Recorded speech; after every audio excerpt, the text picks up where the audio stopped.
Meus amigos, que a paz de Jesus permaneça em nossos corações.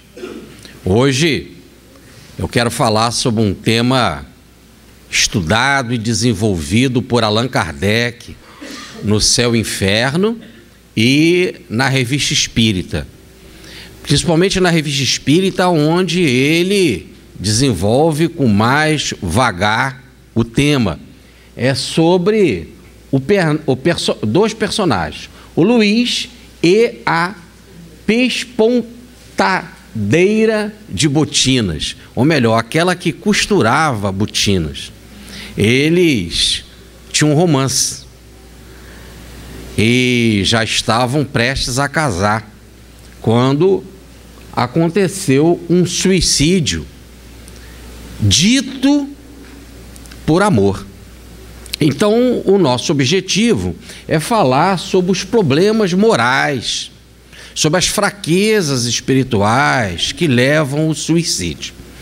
Aqui nós nunca, e é impossível fazer isso, devemos apontar o dedo para ninguém, culpar ninguém, colocar um peso moral em alguém, peso que nós não temos, e que diante dos problemas, diante das situações gravíssimas, pedimos a Deus para também conseguir vencer.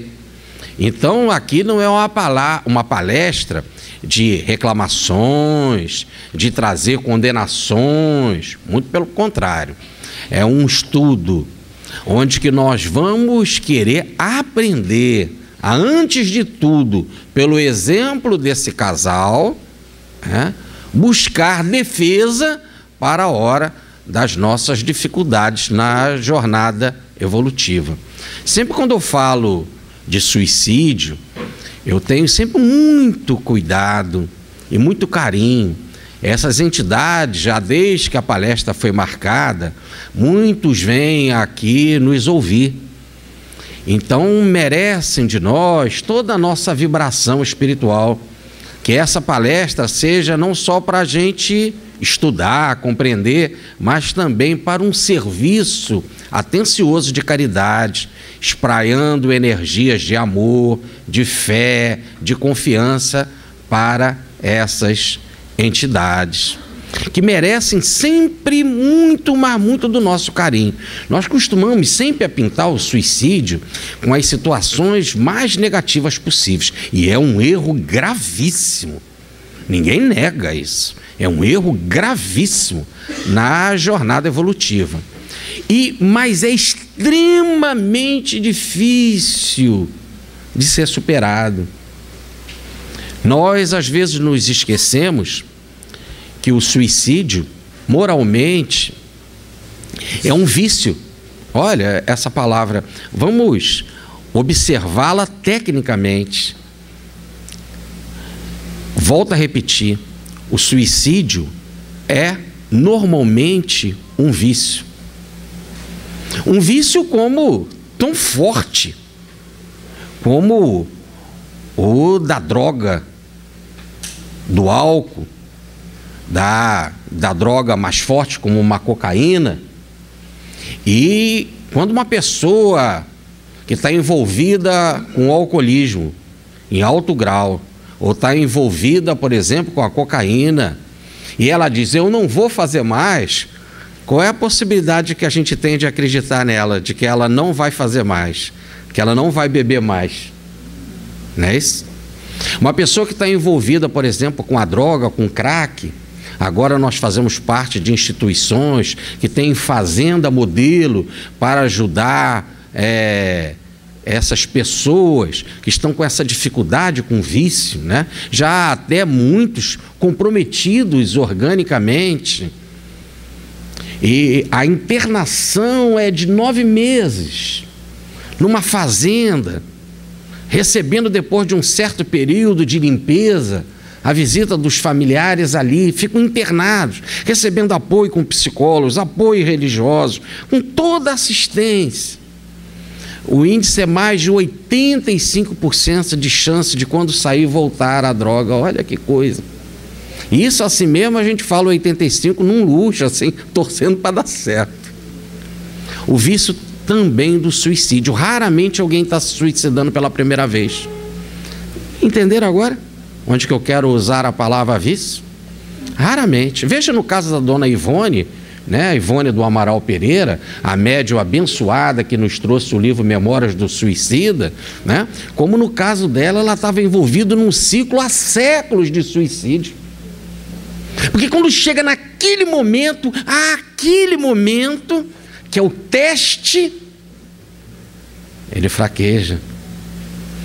E só tem uma forma, e a melhor forma da gente ajudar mesmo essas pessoas que têm esta fraqueza, é o apoio familiar. A família é tudo. O conhecimento, inclusive religioso, e mais do que o conhecimento religioso, em especial o nosso conhecimento religioso, o conhecimento espírita, ajuda muito.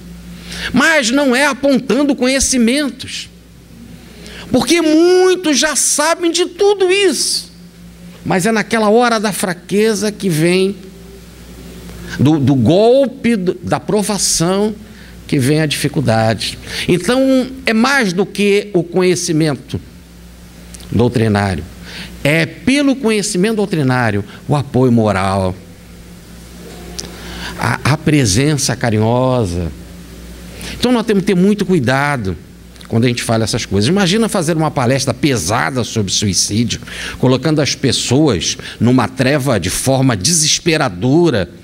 E nós estamos recebendo aqui na nossa casa, hoje pela primeira vez, uma pessoa que vem porque o seu namorado, o seu papai, a sua mamãe ou o seu filho cometeu suicídio.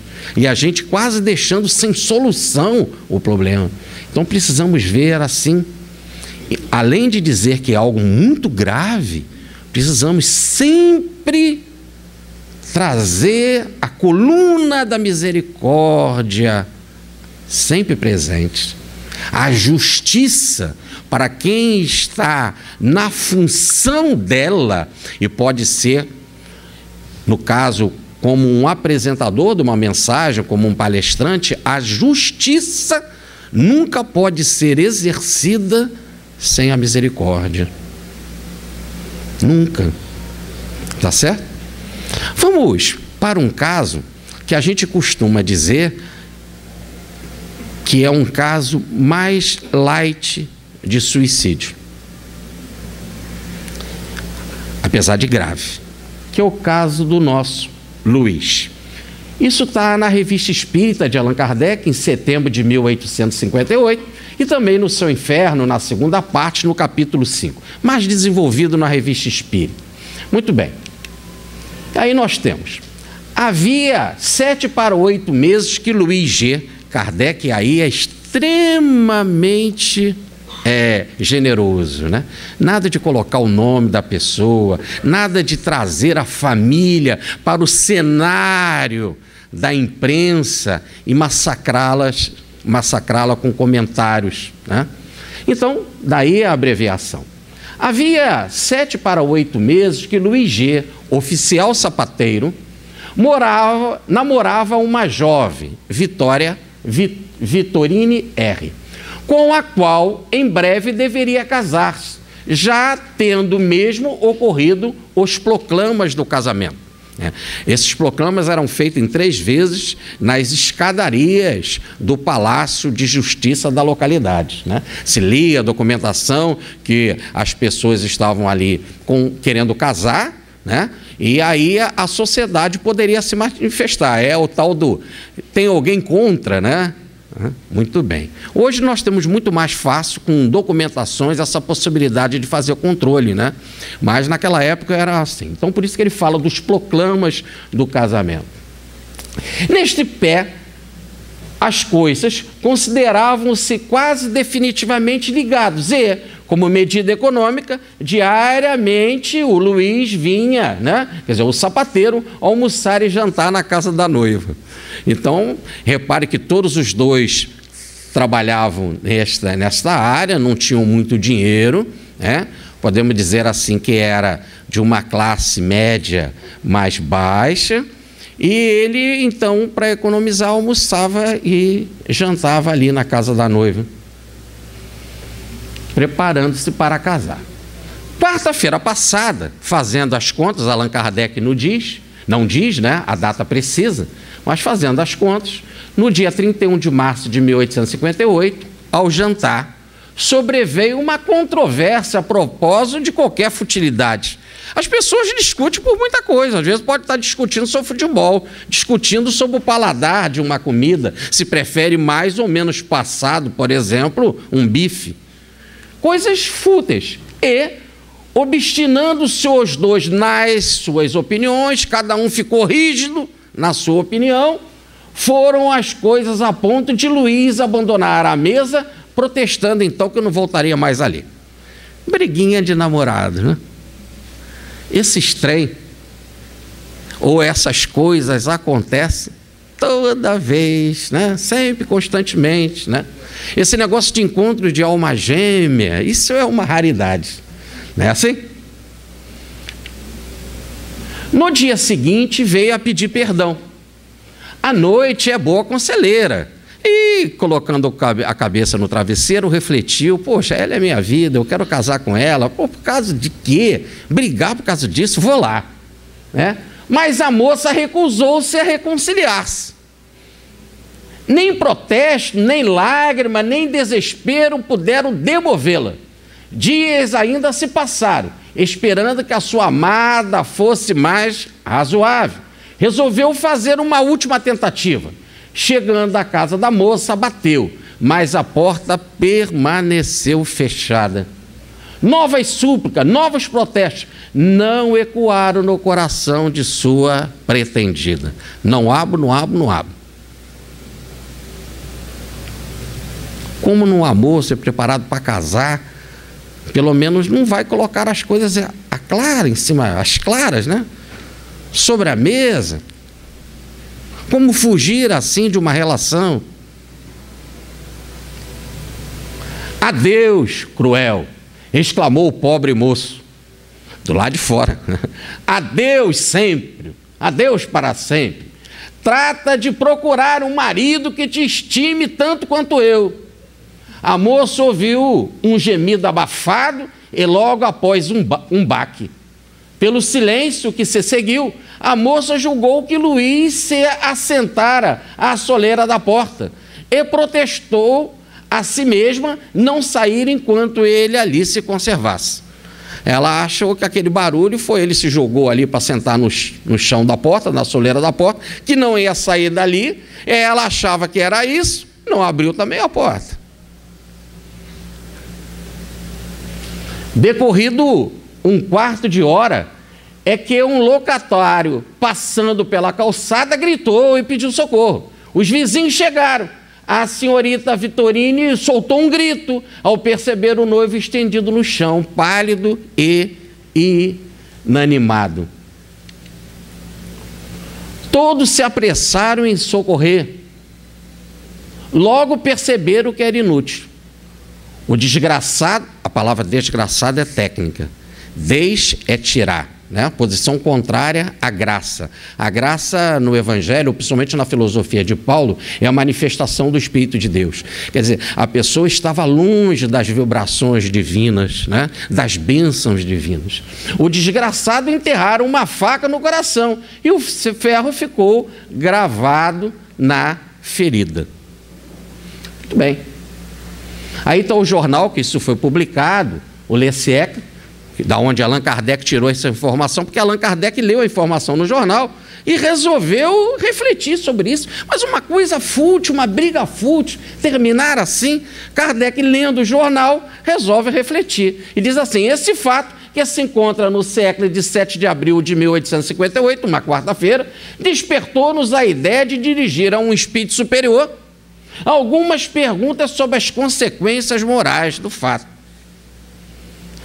Aqui estão, assim como as respostas que foram dadas mais tarde pelo espírito de São Luís, que é o mentor da sociedade, Espírita de Paris, na sessão lá da Sociedade, no dia 10 de agosto, terça-feira, 1858. Então vamos acompanhar primeiro o mentor da Sociedade, e depois Allan Kardec vai ter a autorização de evocar também o espírito que cometeu o suicídio. Então vamos lá. Pergunta Kardec. Eu acho Kardec assim, de uma genialidade impressionante. As perguntas, às vezes, são até mais geniais do que as respostas. Ou melhor, as respostas são geniais porque as perguntas são tão precisas e bem feitas e de tão forma, tão amarradas, que a resposta tem que ser, às vezes, tecnicamente precisa ou sair dela. Não tem como. Kardec era genial na sua didática. Aliás, o primeiro enviado do alto no campo da educação, como era Kardec, chegou a ter uma escola e escrever vários livros sobre educação para apresentar uma revelação. Por isso a facilidade, a objetividade, a didática. O Livro dos Espíritos, não existe obra religiosa mais didática que o Livro dos Espíritos. Pergunta número 1, pergunta número 2, a gente respira, levanta, bebe água, volta. Pergunta número 3, pergunta número 4. Essa genialidade de Kardec é fantástica. Né? Agora podemos dizer assim, estamos amarrados. Se a gente lê, ou aceita, ou então está batendo o pé por teimosia. Porque a didática é claríssima. Pergunta a ele: a moça causadora involuntária do suicídio tem responsabilidade? Resposta: sim, porque não o amava. É uma resposta sim, né? A gente fala, mas por que não ama? Logo já começa assim, algo muito sério. Nós não podemos brincar com o sentimento de ninguém. Tudo bem? Vamos falar em termos de namoro. Namoro que pode chegar a casamento ou não. Tá certo? Às vezes um olhar, uma paquera, um beijinho. Mas isso não é tão normal. Sim, até quando nós estamos abusando e as pessoas são fracas. É muito sério. É relacionamento de alma. Às vezes você está, sabe, apenas querendo... É uma brincadeira. Isso não é namoro, é uma brincadeira. Nós nunca podemos esquecer que o outro é uma alma. E que às vezes não está para brincadeira. Ah, mas aí é um problema dele. Será? Veja o caso do Luiz. Aí, se ela não o amava, olha no que deu. Então, pergunta Kardec, para prevenir a desgraça, deveria desposá-la a despeito da repugnância que ele causava? Ora, mas se ela não amava, ela vai casar com ele? Tá certo. Mas chegar ao ponto já de agendar o casamento? Por que deixar ir até lá? E outra coisa, se ele bateu a porta, por que não sentar, falar às claras, chamar os familiares para uma conversa clara? Ser firme com um olhar de sentimento para romper a relação? Mas não esqueçam, a relação já existe. É complicado? Então vamos lá. Não se deve brincar com o sentimento de ninguém. A vida pouco importa, ela não está nem aí para o papel que você assina na frente de juiz ou de uma autoridade religiosa. Ela está vendo, é relação. Se a sua relação se vinculou ao outro, você já está unido a ele.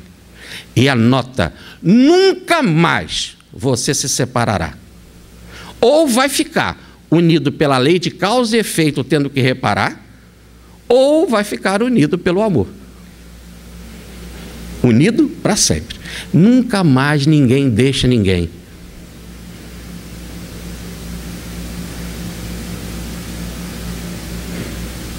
Tá certo? Nunca mais. Logo, não podemos ser fúteis. E a vida também não está muito preocupada se depois a pessoa vai voltar, é como o marido, ela arruma um jeito, vai voltar, vai ficar contigo, vai voltar como primo, como irmão, como gêmeo, vai voltar como mãe, como pai, ou como marido mesmo, Pode vir como cunhado, pode vir como chefe. O chefe é ótimo. Sogra. E vem de uma forma muito legal o síndico do prédio, né? Aumentei o condomínio, e você tem mas uma raiva maior do que o valor do condomínio. Por quê? Há um envolvimento emocional você com ele? Ou é apenas um relacionamento financeiro? E assim vai. E quase sempre acerta tudo quando vem como neto, né? Aí quando vem como neto, você dá todo o seu salário para ele e engatinha na sala. Aí conserta. Aí repara pelo amor. Mas aí pergunta Kardec, então para prevenir a desgraça, deveria desposá-la a despeito da repugnância que ele causava? Ela procurava uma ocasião para descartar-se dele, na véspera do casamento? E assim fez em começo da ligação.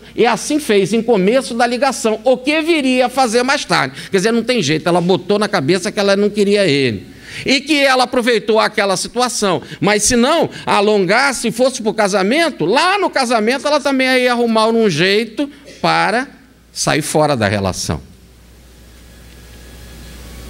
Pergunta Kardec.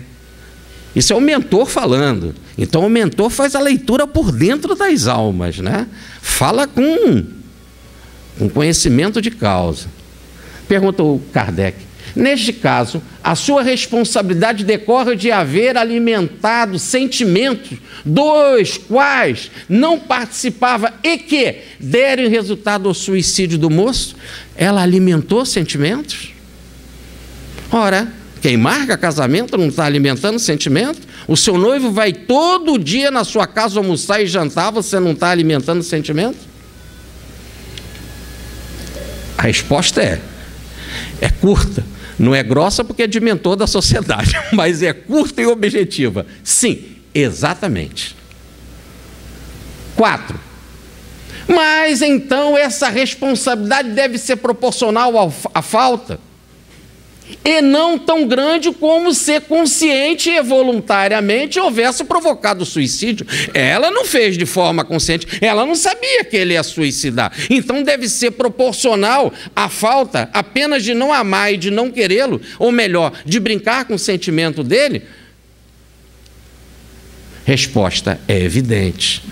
Interessante. Agora, ela é responsável pela falta que ela fez. E ele, pela falta que ele fez. Cada um é responsável pelas suas faltas, pelos seus erros. E ninguém paga erro de ninguém. Aliás, já está nas Escrituras, no livro de Ezequiel. Não é porque os pais comem uvas verdes que os filhos vão nascer com dentes cariados.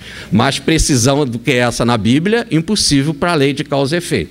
Cada um é responsável pelos seus atos. Pergunta Kardec. E o suicídio do Luiz tem desculpa pelo desvario que lhe acarretou, obstinação de Vitorina? O desvario, ela ficou obstinada, ela disse não abriu a porta. Será então que o suicídio dele tem desculpa?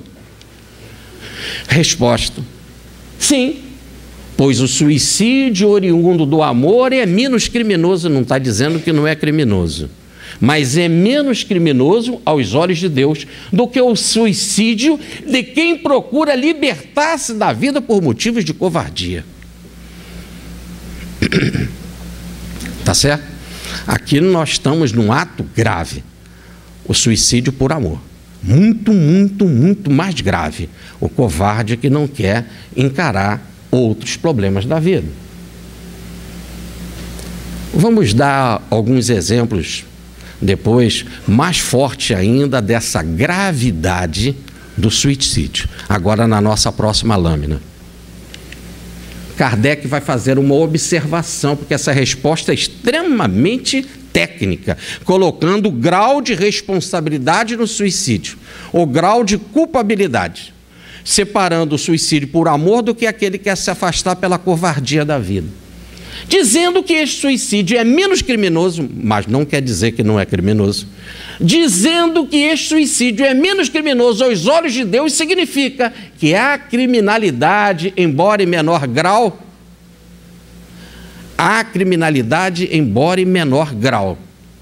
Mas há criminalidade, conclui Kardec.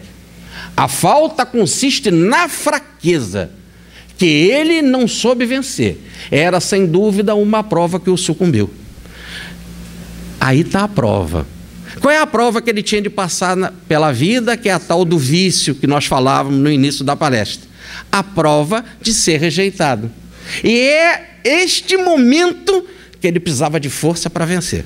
É ali que veio toda aquela fraqueza, aquele impulso doido, que a pessoa que fica com a bebida, ela já está, às vezes, 1 ano sem beber e fala, não aguento mais, pronto, e vai uma dose. Ou já está um período longo de 9 meses sendo tratado da cocaína e vai, pronto, é só umazinha e já era. É ali naquela prova que vem aquelas situações vividas do passado em que ela falhou, em que ele falhou, ela como alma, né? Ele como espírito que falhou em outras vidas. É ali que aquele ponto que ele precisa vencer. Ali é o nó, isso que nós chamamos de complexo em psicologia. Há uma concentração de energia naquele ponto que para você é tão simples, mas para o outro é tão pesada. Por exemplo, você vai a Minas, traz por um seu amigo uma garrafa de cachaça tão tradicional, tão boas lá as mineiras. E você dá para um amigo, olha, essa aqui é muito especial, trouxe lá de Brumadinho. Pronto. E ele falou, muito obrigado, no aniversário nós vamos provar e tal, blá, blá, blá. E a cachaça fica lá. Quando você dá para o outro que adora beber e que não consegue ficar sem a bebida, quando você dá a cachaça, você já fica com a boca cheia d'água. É automático. Tá certo? Daí dizer o apóstolo Tiago, na sua carta, no Novo Testamento, bem-aventurado o que vence a tentação, porque receberá a coroa da vida. Vencer a tentação. Para um é muito fácil. Eu boto a cachaça lá. Aí fica lá anos, nem mexe. Ou então vai um dia, toma e fica lá, pronto. Mas o outro não consegue. Tá certo? Não consegue. A droga é a mesma coisa. O outro, para aquilo, a pessoa diz, eu não quero mais te namorar. Não abriu a porta. Tá bom. Aí você vai embora. Daqui a pouco você está no cinema, de braço dado com uma outra, comendo pipoca, né? E assim vai. Mas tem outro que não consegue. Fica naquilo que nós chamamos de monoideia. Uma ideia fixa num único ponto, fechado em si mesmo. Aí, diz Kardec, é o seu ponto, é a sua fraqueza. Ali está aquela parte que ele precisa reestruturar da sua personalidade que está enfraquecida. É uma casa que em determinado local uma janela está apodrecida, ou tem um problema de ferrugem na porta e já ela vai desabar. Então você tem que chegar naquele ponto, o resto está indo muito bem, mas naquele ponto ele talvez profissionalmente, né, como sapateiro, cuidando dos seus recursos, sendo previdente, querendo almoçar e jantar na casa da noiva para economizar, para ter um casamento melhor, essas coisas estavam resolvidas. Mas aquele ponto, o ponto de não te quero mais, era, podemos dizer, uma fraqueza endógena, era uma fraqueza na personalidade que ele precisava espiritualmente reconstruir. São limpezas da personalidade. Uma gota d'água aqui na parede, se você não fechar a bica, ela vai pingando, pingando, pingando, daqui a pouco está mofado do outro lado, não está? Não é assim? É assim, também você passa as coisas para lá, para o corpo espiritual, e o corpo espiritual fica então enfermo. Agora vem o contrário, com a reencarnação o corpo é um alambique, o corpo é um mata-borrão, aí se faz o processo ao contrário, e aquele ponto fraco vem para ser o quê? Fortalecido, vem para ser ajustado, regenerado, reconstruído, medicado. Daí precisava-se ter determinados apoios, essa personalidade, como o apoio familiar, como uma filosofia de vida, como princípios morais, como a ajuda de um espírito superior. Pode ser um padre, pode ser um espírita, pode ser um parente, tá certo? Que vai ajudá-lo, dar a mão, ser o suporte, ser a bengala, ser a sustentação daquela pessoa na fragilidade. Por isso, em toda a terapia, a participação da família é É presente. E não vem dizer, porque meu marido é assim, porque meu filho é assim, porque ela. Se está na tua casa, você é corresponsável. Porque meu marido, ele é alcoólatra. Até quando você é responsável por isso? Não nessa vida. Por que ele está contigo? Observa bem. Ainda mais se está te incomodando. São parcerias de apoio, que o outro, sem este apoio, sem este andaime, não pode se elevar. A família é a principal instituição da vida. E quando a família recebe a bênção de pertencer a uma instituição como essa que nos abriga, como o Fabiano, não é? Ela fica mais estruturada, com o culto do lar, com as orientações daqui, com um passe, com trabalhos espirituais à distância, com um magnetismo, com o apoio dos amigos conquistados, com o apoio da espiritualidade. Mas o maior apoio, principalmente, inclusive, é a da caridade.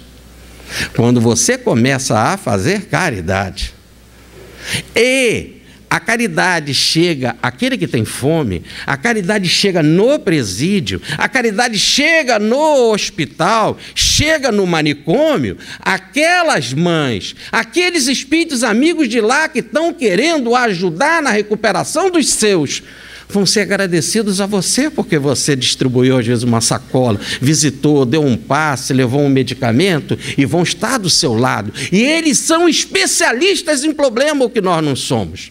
Imagina quando alguém tem dificuldade, muita dificuldade em casa, com parentes ligados a suicídio. Sabe qual foi a recomendação do Chico Xavier para a mãe? Vai correndo, minha filha, fazer caridade em presídio. Mas você tem um problema em casa e manda fazer caridade no presídio. Lá tem as mãezinhas especialistas que o dia inteiro vigiam para que os seus filhos não cometam suicídio.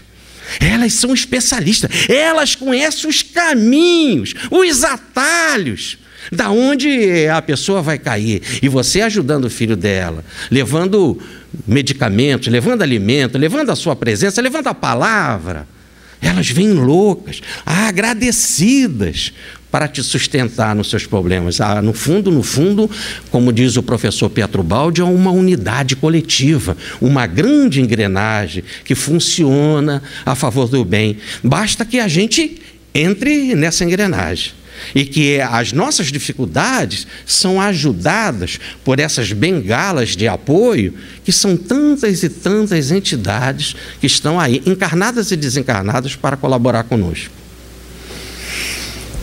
Continua o codificador.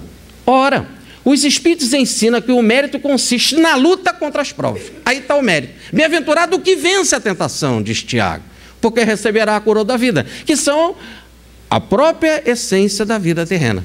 Vencer a prova é a essência. Era essa a prova que ele tinha de vencer. Agora, repare, eu coloquei aqui as figuras do Dante Alighieri, no seu livro A Divina Comédia, que explica bem isso, porque, no fundo, Kardec, o mentor, estava dizendo que há grau de culpabilidade, e que o suicídio por amor é grave, é crime, mas existem outros níveis de muito maior culpabilidade, como o da covardia. Existem outros de muito maior culpabilidade, por exemplo, como a traição. Então é muito interessante que no século XIV, o nosso querido Dante Alighieri, ele na sua Divina Comédia vai escrever os muitos capítulos sobre o inferno. É muito interessante que lá nós temos a primeira parte é o inferno, a segunda parte é o purgatório, a terceira parte é o céu. Quando a gente lê o céu, que parece que vai ser o melhor, é sem graça. Porque nós não somos acostumados com o céu e nada aquilo nos afiniza com a gente, sabe? A gente lê lá a parte e não tem muita graça. Só vê só um espírito evoluído mesmo tem graça em ler aquela parte do céu. Mas a parte do inferno, não. A parte do inferno é quente, choca a gente fica assustado, a gente fica envolvido, né? A gente chora, a gente fica com medo. É algo assim, porque está muito ligado assim com a gente. Nós somos afinados, né? Todo mundo conhece muito bem a experiência do inferno, ou melhor, das zonas inferiores. Nós não temos em experiências celestes. Assim, ele coloca o inferno em cone.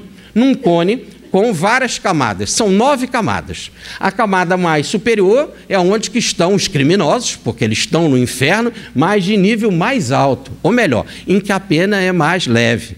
E lá embaixo nós temos os criminosos mais graves. E aqui é muito interessante que ele nesse cone, ele coloca lá embaixo o inferno, é muito quente, mas é quente porque é um gelo tremendo.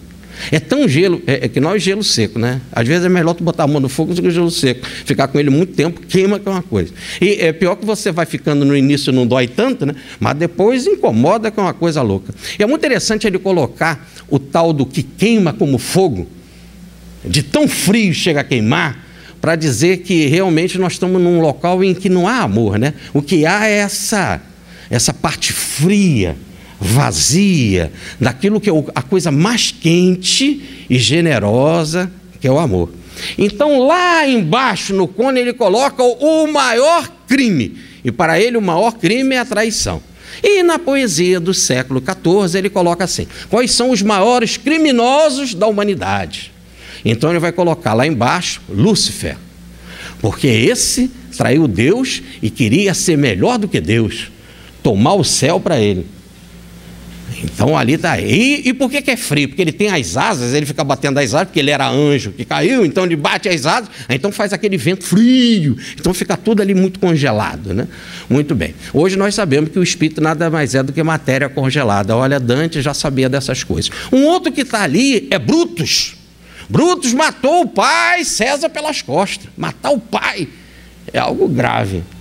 Então ele colocou lá. E o outro que ele colocou ali é Judas, pintando em termos bastante dramaticidade o caso, né? Ele traiu o seu mestre e amigo. Tanto que ganha o beijo, né? Amigo.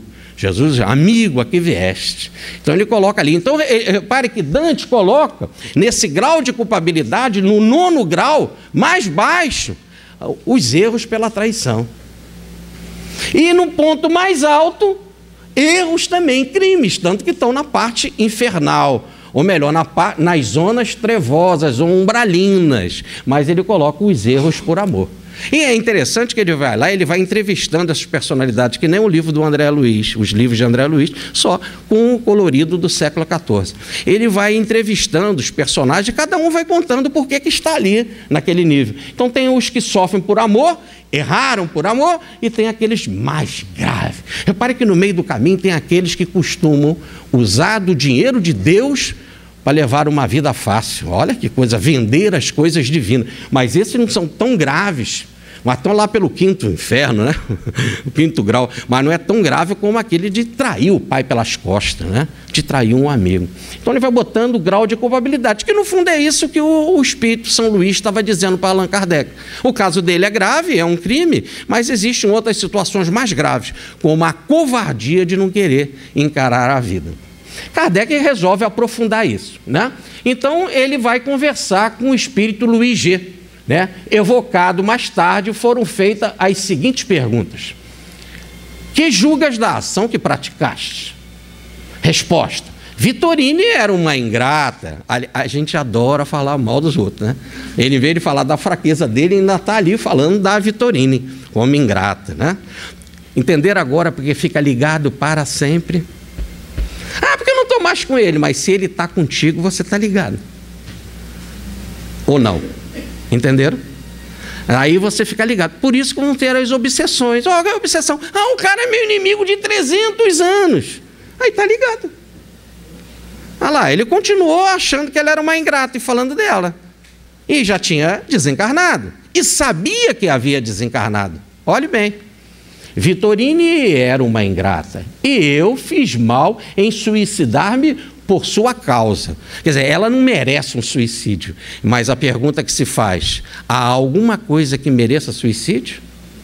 Será que ela fosse mais importante, mereceria? Não, não, é falta de conhecimento aí de filosofia de vida. É falta do verdadeiro conhecimento, daí a lição que foi lida pelo nosso Alberto hoje, interpretado pelo Emmanuel, é da autolibertação, em que o nosso Emmanuel vai falar que nós devemos começar aqui e agora o nosso curso de autolibertação. Olha a frase que o Alberto leu. do nosso Emmanuel.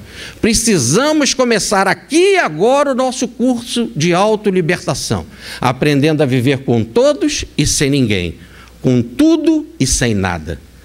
Começar a viver aqui e agora o nosso curso de autolibertação, começando a aprender a viver com todos e sem ninguém, com tudo e sem nada, mas apenas se autolibertar e ser feliz. E não ser dependente. Continua então ele, né? Suicidar-me por causa sua não valeu a pena, pois ela não o merecia. E se ele tivesse uma filosofia de vida, ele diria: nada merece o suicídio. Principalmente uma pessoa assim, tão fútil como no caso a noiva dele. Era isso que ele queria dizer. Então, não vos amava? Não. A princípio iludia-se, mas a desavença que tivemos abriu-lhe os olhos, e ela até se deu por feliz, achando um pretexto para se desembaraçar de mim. Ah, então ela não me amava? No início teve uma atração, ele não fala nem em paixão, teve uma atração, foi carregando o negócio, em vez de cortar no início, foi carregando, foi envolvendo sentimentalmente o Luiz, e aí, quando ela percebeu, principalmente na hora da discussão, que realmente não era ele que ela queria, ela resolveu descartar. Você descarta de que forma? Eu não quero mais isso, e não abrindo mais a porta, como é que vai ver? Ela nunca vai querer encará-lo? E aí eu não abro a porta, não falo com as pessoas com quem eu tive relação e que eu marco o casamento, e aí vou viver como? Você pode descartar alguém? Você compra um Presto Barba. Pode fazer propaganda. Você compra uma... Aí usa, agora não quero mais. Tá certo? Você compra um chiclete. Agora não quero mais. Puf. Com pessoa é assim?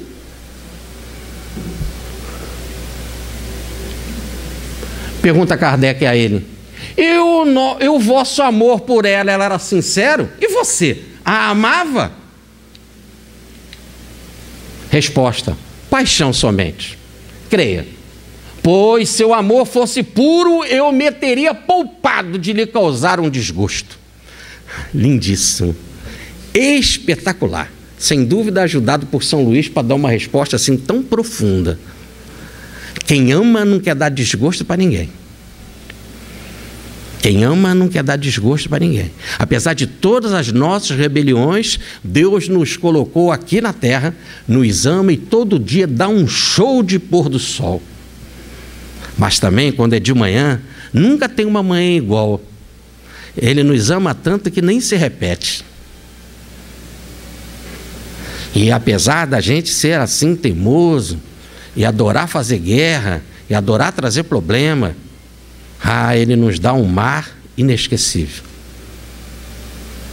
As montanhas, a beleza do nosso planeta é algo que a gente pensa assim: se um planeta de prova e expiação é assim, imagina o céu. Tá certo? Esse é o convite que a espiritualidade nos faz. Então veja, paixão somente creia, pois se o amor fosse puro, eu me teria poupado de lhe causar desgosto. Quem ama não quer trazer desgosto para ninguém. Aqui ele está fazendo a diferença entre amor e paixão. Deus nos ama, Ele não é apaixonado por nós. Por isso que nós temos o direito até de dizer para Ele: eu não te quero, eu não te amo, eu não quero seguir evangelho, eu não quero seguir nada, eu quero ficar no mal, eu quero fazer o que eu quero. Ele continua nos dando o ar, a vida, a respiração, fazendo o sol descer sobre nós, a chuva, a cuidar da gente. E quando a gente diz: na terra estranha, onde nem a vagem dos porcos temos mais para comer, como nos diz a parábola do filho pródigo, Ele diz: vem meu filho, eu te quero, eu faço uma festa para você, mato um bezerro gordo. Porque o amor não aprisiona. Eu te amo tanto que eu vou te deixar trancado aqui em casa. Vou te trancar nessa gaiola. Isso não é amor, isso é paixão. Então, no amor só há liberdade. Porque o amor não impõe. Eu amo, independente dele me amar ou não. Veja uma frase de Jesus, ela é estarrecedora diante da nossa visão limitada de sentimento. Eu não vos deixarei órfãos, nunca estarei sempre convosco. Cismou e pronto. E não tem como ele se afastar, porque ele é amor. E se a gente continua fazendo tudo errado e fazendo desgraceiras em nome dele, como cometemos durante tantos e tantos anos, séculos, e ainda continuo fazendo, eu ficarei convosco sempre. Eu vos amo, eu quero você e pronto. Quem ama também não traz desgosto para ninguém, tá certo? Até mesmo se aquela pessoa incomoda em te ver, você atravessa a rua para não incomodá-la, tá certo? Mas ela nunca pode chegar e dizer assim: eu te proíbo de me amar. Não existe isso. Como? O amor é algo que sai, é espontâneo, não tem como. Eu não quero que você me ame mais, mas como? Fala isso para Jesus. Eu não quero, Senhor, que você me ame. Me esqueça, me abandona, sai fora. Ele vai ficar contigo. Mas não te obriga a ficar com ele. Ah, Senhor, diz Santo Agostinho, eu te procurava em todas as religiões, em todas as filosofias, eu nunca te encontrei. No entanto, tu dentro de mim eu não sabia. Mas que admirável contradição é essa, Senhor? Tu sempre comigo e eu tão longe de ti. Ele está sempre conosco. Nós é que estamos psicologicamente longe dele. Assim, continua Kardec. E se acaso ela adivinhasse a vossa intenção, persistiria na sua recusa? Se ela adivinhasse que você ia cometer o suicídio, você acha que ela persistiria em recusar você? Não sei. Penso mesmo que não. Olha que bonito. Porque ela não é má. Ela é ingrata, primeira pergunta. Mas ele gosta ainda dela, né, de alguma forma. Não é aquele amor, mas ele gosta. E ela não é má, ele reconhece isso, a análise é bem feita. Ela não é má, mas aí sim, não seria feliz. Melhor foi para ela que as coisas se passassem de tal forma, ela não seria feliz. Aí você fala assim, mas você pode ficar com alguém, mesmo não amando, sendo infeliz? Aí é coisa de Marte. São aquelas pessoas maravilhosas que raramente vêm na Terra e que chegam ali, convivem com a pessoa, suporta todas as dores, todos os problemas, e a gente não entende por que ela sofre tanto e não a abandona. Mas esses são aquelas almas geniais, que já transbordam em amor e que a alegria está em amar. Não é isso? Poderiam, é como se estivessem de Jesus, mas por que ele não foi embora? Por que ele não se defendeu quando Pilatos falou para ele: você não sabe que eu tenho o poder de dar e retomar a tua vida, de tirar a tua vida? Por que ele não se defendeu? Sabe o que acontece? Falando bem como Jesus falava, em todas as defesas que ele fazia, ele vencia. Se ele se defendesse em Pilatos, na frente de Pilatos, sabe o que ia acontecer? Pilatos ia acreditar nele. E ele então ficaria aqui.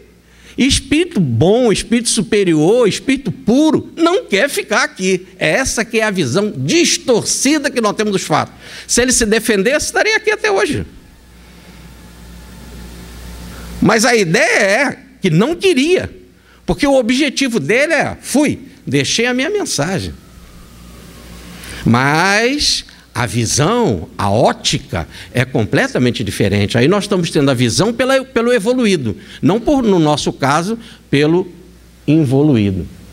Não sei, penso mesmo que não, que ela não é má, mas ela não seria feliz comigo.